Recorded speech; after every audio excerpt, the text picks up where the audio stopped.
Occidente, razón y libertad.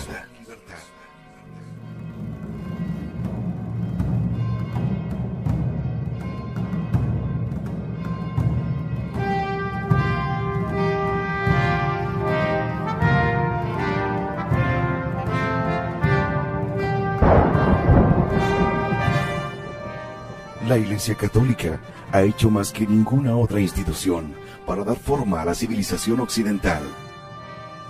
Ante el cambio civilizacional que propugnan los enemigos de las almas, es esencial redescubrir este hecho.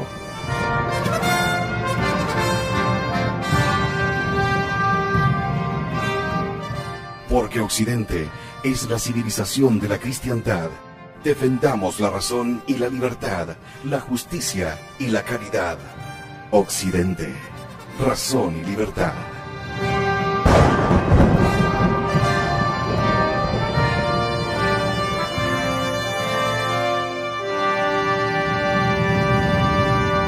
Occidente, razón y libertad.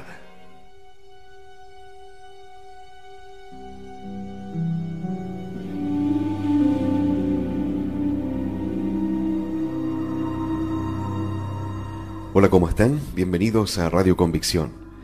En este capítulo 4, La Iglesia y la Universidad, segunda parte.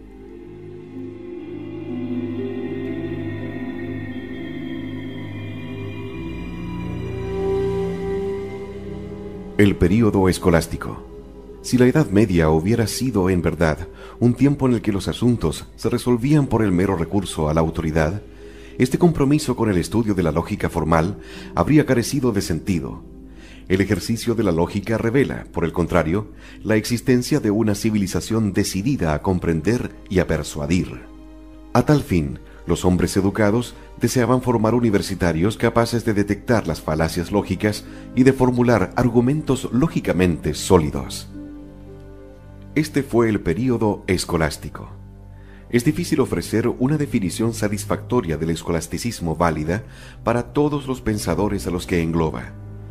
El escolasticismo era, por un lado, el término asignado a la labor intelectual realizada en las escuelas, es decir, en las universidades de Europa.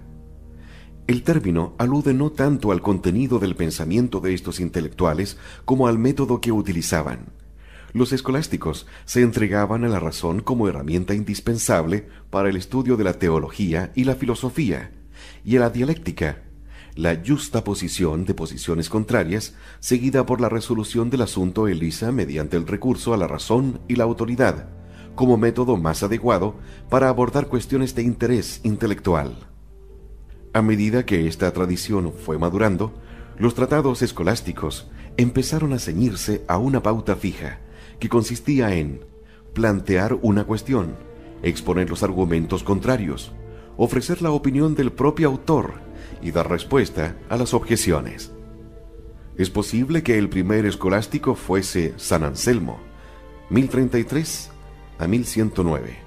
Anselmo, que fue abad del monasterio de Bec y arzobispo de Canterbury, se distinguió de la mayoría de los escolásticos por no sostener una postura académica formal, si bien compartía con ellos el uso de la razón para explorar las cuestiones de índole teológica y filosófica. Su Cur Deus Homo, por ejemplo, analiza desde un punto de vista racional por qué era oportuno y adecuado que Dios se convirtiera en hombre. En los círculos filosóficos, sin embargo, San Anselmo era más conocido por su prueba nacional de la existencia de Dios. Su línea argumental, conocida como argumento ontológico, ha estimulado e intrigado incluso a quienes discrepan de ella. La existencia de Dios estaba para Anselmo implícita en la propia definición de Dios, así como un buen conocimiento y una comprensión profunda de la idea de 9 implica que la raíz cuadrada de este número es 3. Una comprensión profunda de la idea de Dios implica que este ser debe existir necesariamente. Anselmo postula como definición válida de Dios la de que nada mayor puede concebirse. En aras de la sencillez, reduciremos la formulación de Anselmo a el más grande ser concebido.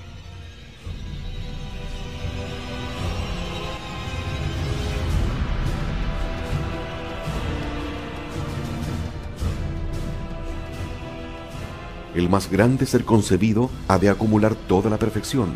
De lo contrario, no sería el más grande ser concebido. Ahora bien, Anselmo afirmaba que la existencia es una perfección, pues es mejor existir a no existir. Supongamos, sin embargo, que Dios existía tan solo en las mentes de las personas, pero que no existía en realidad. Esto equivale a decir, supongamos que el más grande ser concebible solo existiese como una idea en nuestras mentes y no tuviera existencia en el mundo extramental, el mundo fuera de nuestras mentes. En ese caso, no sería el más grande ser concebible, puesto que seríamos capaces de concebir un ser mayor, un ser que existiera tanto en nuestras mentes como en el mundo real. Así, la mera noción de el más grande ser concebible implica de inmediato la existencia de dicho ser, pues si no existiera en el mundo real, no sería el más grande ser concebible. Filósofos posteriores, entre los que figura Santo Tomás de Aquino, no llegaron a convencerse de la prueba de San Anselmo, si bien una minoría ha insistido en que Anselmo tenía razón, pese a lo cual muchos grandes filósofos se vieron compelidos a considerar la argumentación del santo por espacio de los 5 siglos posteriores y aún más adelante. Más significativo que el eco secular de San Anselmo es su compromiso con la razón, desarrollado con mayor eficiencia por los escolásticos que lo siguieron. Otro de los primeros escolásticos más notables fue Pedro Abelardo, 1079 al 1142, un maestro ampliamente admirado que pasó 10 años de su vida enseñando en la escuela catedralicia de París. En Signon, aproximada 1120, Abelardo elaboraba una lista de aparentes contradicciones, en las que citaba pasajes de los primeros padres de la Iglesia, así como de la propia Biblia. Fuera cual fuese la solución adecuada en cada caso, la tarea de la razón humana, y más concretamente la de los discípulos de Abelardo, consistía en resolver estas dificultades intelectuales. El prólogo a Signon contiene un hermoso testimonio de la importancia de la actividad intelectual y del celo con que debía realizarse. Presento aquí una serie de declaraciones de los Santos Padres, siguiendo el orden de mis recuerdos. Las discrepancias que estos textos parecen contener suscitan ciertas cuestiones que sin duda han de suponer un desafío para mis jóvenes lectores, que habrán de proceder con celo sumo para establecer la verdad y aumentarán así su perspicacia. La fuente primigencia de la sabiduría se ha definido como una indagación continua y penetrante. Aristóteles, el más brillante de todos los filósofos, animó a sus discípulos a emprender esta tarea haciendo uso de toda su curiosidad. Nos dice así: es una insensatez formular afirmaciones rotundas sobre estas cuestiones si antes no se les ha dedicado una buena cantidad de tiempo. Es un ejercicio útil cuestionar cada detalle. Cuando hacemos una pregunta, empezamos a indagar, y cuando indagamos, alcanzamos la verdad, y la verdad nos ha dicho, ciertamente, buscad y encontraréis, llama y se os abrirá. Él nos lo mostró con su propio ejemplo moral cuando a la edad de 12 años lo encontraron sentado entre los doctores, escuchando y preguntando. Él, que es la luz, la plena y perfecta sabiduría de Dios, deseaba con sus preguntas dar ejemplo a sus discípulos antes de convertirse en modelo de maestros con sus predicaciones.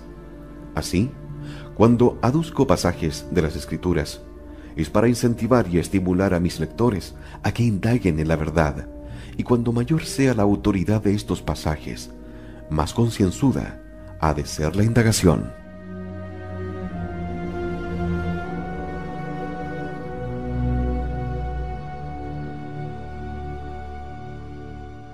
Pese a la censura eclesiástica que le acarrió este trabajo sobre la Trinidad, Abelardo estaba en línea con la vitalidad intelectual de su época, con la que compartía la confianza en los poderes de la razón que el hombre había recibido de Dios. Abelardo fue un fiel hijo de la Iglesia. Los eruditos rechazan hoy la idea de que Abelardo fuese un racionalista convencido, a la manera del siglo XVIII, que se servía de la razón con el propósito de socavar la fe. Su obra fue siempre constructiva y encaminada a reforzar el gran edificio de verdad que la Iglesia poseía. En cierta ocasión, Abelardo dijo que no deseaba ser filósofo, si eso significaba rebelarse contra el apóstol Pablo, ni tampoco un Aristóteles, si eso significaba separarse de Cristo. Los herejes, decía, empleaban los argumentos de la razón para arremeter contra la fe. De ahí que fuera sumamente oportuno y adecuado que los fieles a la Iglesia hiciesen uso de la razón en defensa de la fe. Aun cuando Abelardo asombró a más de uno en su día, su adhesión a la razón para abordar las cuestiones teológicas sirvió de ejemplo a escolásticos posteriores y culminó un siglo más tarde con Santo Tomás de Aquino. En ese breve lapso de tiempo, la influencia de Abelardo resulta evidente en el caso de Pedro Lombardo, aproximadamente 1100 al 1160. Pedro Lombardo sirvió brevemente como arzobispo de París y escribió Las Sentencias, una obra que, junto con la Biblia, habría de convertirse en el libro de texto fundamental para los estudiantes de teología en el curso de los 5 siglos siguientes. El libro en cuestión es una exposición sistemática de la fe católica y se refiere a numerosos asuntos, desde los atributos de Dios hasta cuestiones como el pecado, la gracia, la encarnación, la redención, las virtudes, los sacramentos y las 4 realidades últimas, la muerte, el juicio, el cielo y el infierno. De manera muy significativa, buscaba la conciliación entre la dependencia de la autoridad y la voluntad de recurrir a la razón para explicar las cuestiones teológicas. El más grande de los escolásticos, y ciertamente una de las más grandes mentes de todos los tiempos, fue Santo Tomás de Aquino, 1225 al 1274.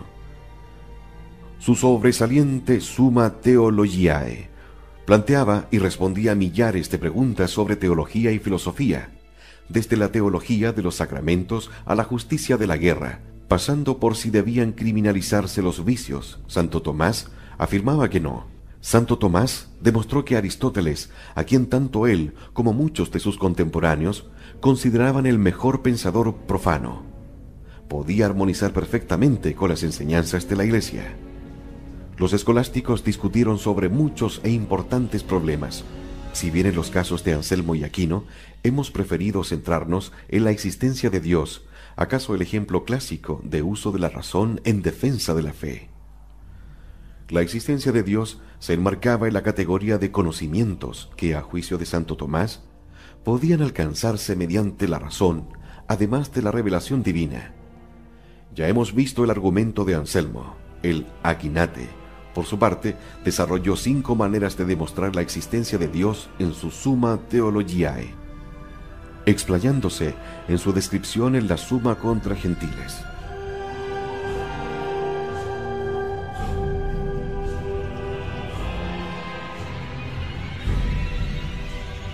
Las ideas de Santo Tomás se comprenden mejor si partimos de algunos experimentos con el pensamiento tomados del mundo profano.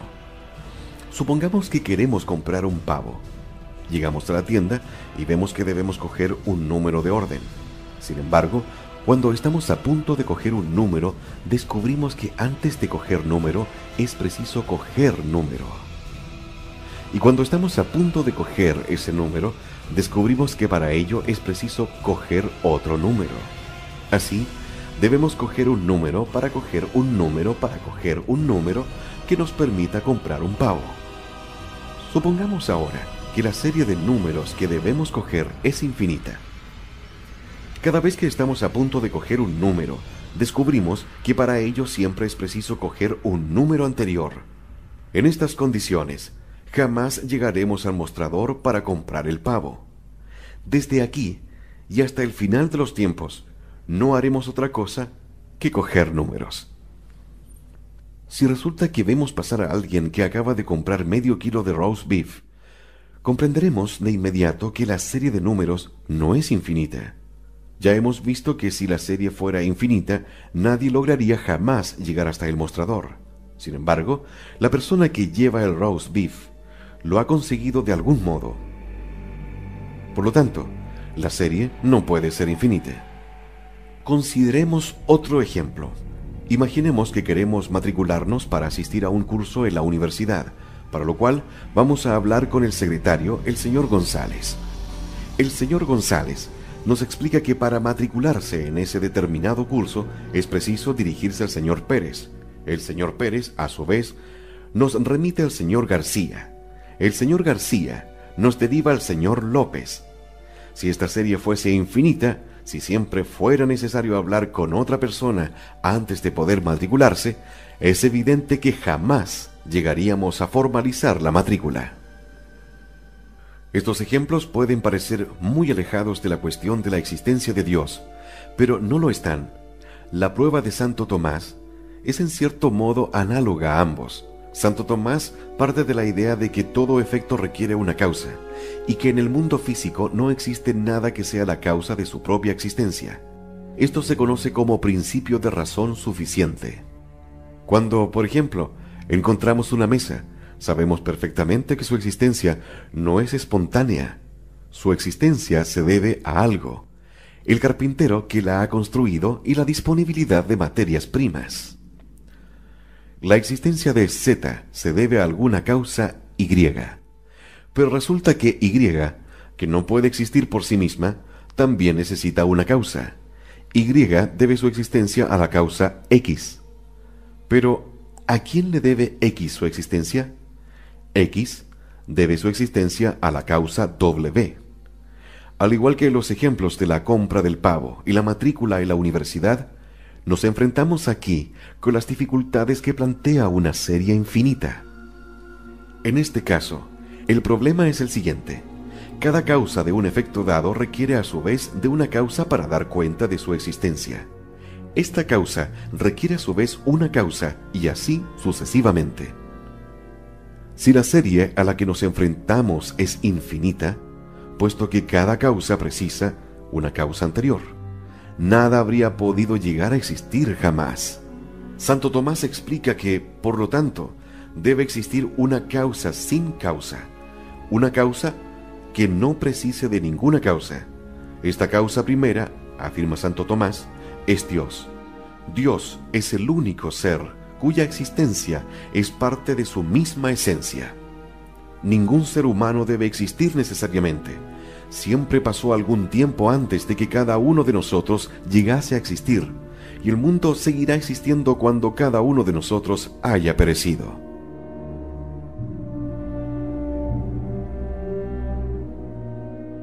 La existencia no forma parte de la esencia de ningún ser humano. Sin embargo, Dios es diferente.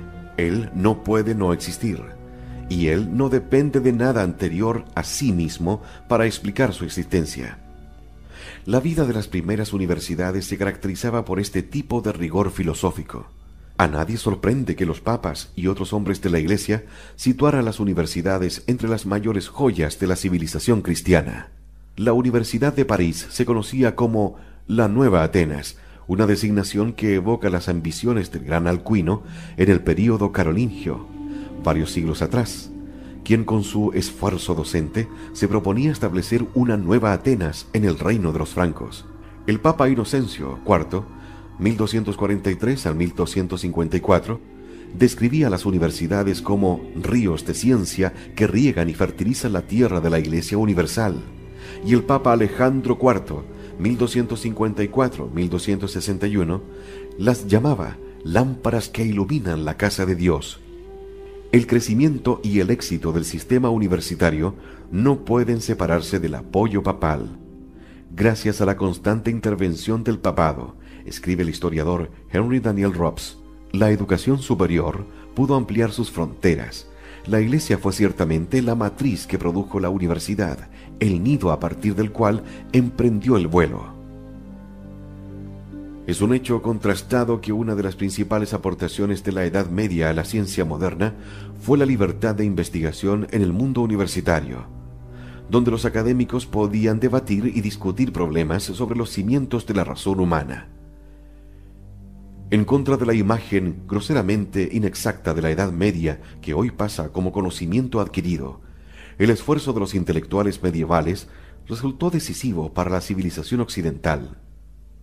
Los eruditos de la Alta Edad Media, concluye David Lindbergh en The Beginnings of Western Science, 1992, crearon una extensa tradición intelectual, en ausencia de la cual el progreso de la filosofía natural, esencialmente las ciencias naturales, habría sido inconcebible. Uno de los grandes historiadores del siglo XX, Christopher Dawson, observó que desde el nacimiento de las primeras universidades, los estudios superiores estuvieron dominados por la técnica de la discusión lógica. La cuestión y el debate público que en gran medida determinó la forma de la filosofía medieval, aún en sus principales exponentes. Nada que no haya sido masticado por los dientes del debate puede llegar a conocerse perfectamente, dice Robert de Sorbonne, y la tendencia a someter cualquier cuestión, desde la más obvia a la más abstracta, a este proceso de masticación no sólo avivaba el ingenio y la precisión del pensamiento, sino que ante todo desarrollaba ese espíritu crítico y esa duda metódica a la que tanto de ciencia y la cultura occidentales.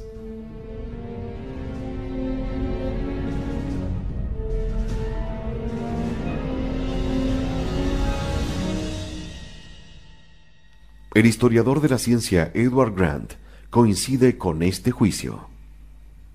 ¿Qué permitió a la civilización occidental desarrollar la ciencia y las ciencias sociales hasta extremos jamás alcanzados por ninguna otra civilización? La respuesta, estoy convencido, reside en un persuasivo y sólido espíritu investigador que surgió como consecuencia natural del énfasis en la razón desde la época de la Edad Media.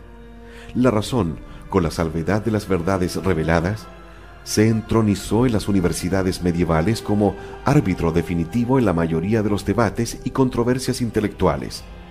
Era natural entre los eruditos inmersos en el entorno universitario recurrir a la razón para adentrarse en materias no exploradas hasta la fecha, así como para discutir posibilidades que nunca antes se habían tomado en serio. La creación de las universidades, el compromiso con la razón y la argumentación racional y el espíritu de investigación que caracterizaban la vida intelectual en la Edad Media fueron un regalo del medioevo latino al mundo moderno, aun cuando nunca llegue a reconocerse. ¿Acaso conserve siempre el estatus de secreto mejor guardado de la civilización occidental que ha merecido en los últimos 4 siglos? Fue un regalo de la civilización en cuyo centro se hallaba la Iglesia Católica.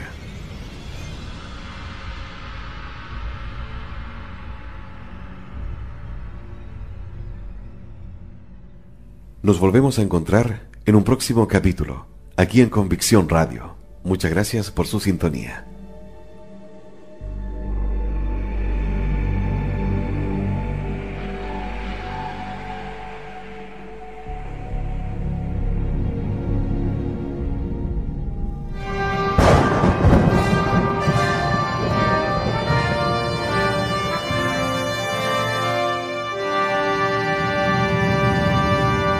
Occidente, razón y libertad. Defendamos la razón y la libertad, la justicia y la caridad. Occidente, razón y libertad.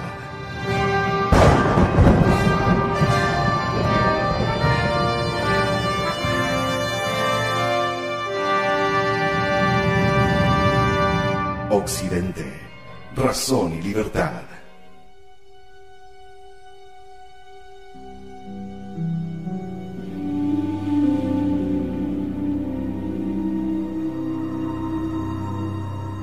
Hola, ¿cómo están? Bienvenidos a Radio Convicción.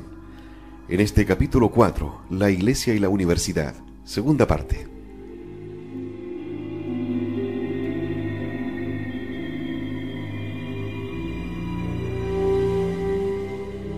El período escolástico. Si la Edad Media hubiera sido, en verdad, un tiempo en el que los asuntos se resolvían por el mero recurso a la autoridad, este compromiso con el estudio de la lógica formal habría carecido de sentido. El ejercicio de la lógica revela, por el contrario, la existencia de una civilización decidida a comprender y a persuadir.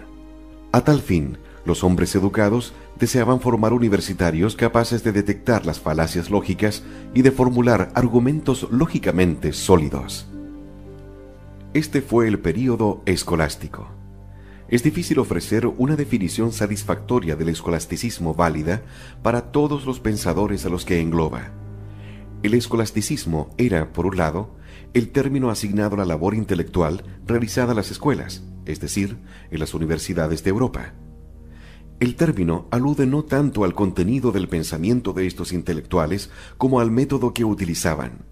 Los escolásticos se entregaban a la razón como herramienta indispensable para el estudio de la teología y la filosofía, y a la dialéctica, la justaposición de posiciones contrarias, seguida por la resolución del asunto elisa mediante el recurso a la razón y la autoridad, como método más adecuado para abordar cuestiones de interés intelectual. A medida que esta tradición fue madurando, los tratados escolásticos empezaron a ceñirse a una pauta fija, que consistía en plantear una cuestión, exponer los argumentos contrarios, ofrecer la opinión del propio autor y dar respuesta a las objeciones. Es posible que el primer escolástico fuese San Anselmo, 1033 a 1109. Anselmo, que fue abad del monasterio de Bec y arzobispo de Canterbury, se distinguió de la mayoría de los escolásticos por no sostener una postura académica formal, si bien compartía con ellos el uso de la razón para explorar las cuestiones de índole teológica y filosófica. Su Cur Deus Homo, por ejemplo, analiza desde un punto de vista racional por qué era oportuno y adecuado que Dios se convirtiera en hombre. En los círculos filosóficos, sin embargo, San Anselmo era más conocido por su prueba nacional de la existencia de Dios.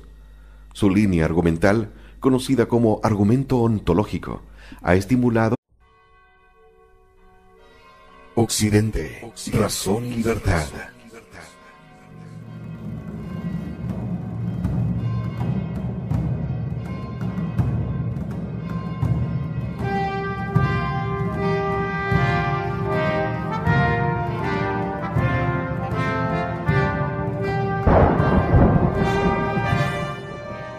La Iglesia Católica ha hecho más que ninguna otra institución para dar forma a la civilización occidental. Ante el cambio civilizacional que propugnan los enemigos de las almas, es esencial redescubrir este hecho.